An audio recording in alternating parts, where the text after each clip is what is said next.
माजी encounter specialist Pradeep Sharma यांना कोर्टाकडून आता झटका देण्यात आला। अँटिलिया स्फोटके प्रकरणामध्ये दोषमुक्त करण्यास कोर्टाने नकार दिलेला आहे। विशेष एनआयए न्यायालयाने शर्मा यांचा दोषमुक्तीचा अर्ज फेटाळलाय।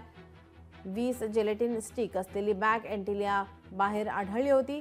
अंबानी कुटुंबातील सदस्यांना जीवे मारण्याची धमकी देणारी चिठ्ठी महिंद्रा स्कॉर्पिओमध्ये होती। 25 फेब्रुवारी 2021 रोजी अँटिलियाजवळ ही स्कॉर्पिओ पार्क करण्यात आली होती। ठाण्यातील व्यापाऱ्याच्या हत्येप्रकरणी शर्मा यांना 17 जून 2021 रोजी अटक करण्यात आली, तर 23 ऑगस्ट 2023 रोजी सर्वोच्च न्यायालयाने शर्मा यांना जामीन दिला।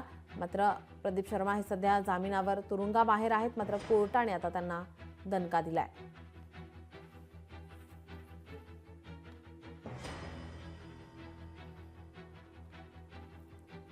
प्रदीप शर्मा यांना दोषमुक्त करण्याचा कोर्टाने आता नकार दिलेला आहे। त्यांचा दोषमुक्तीचा अर्ज आता कोर्टाने फेटाळला आहे।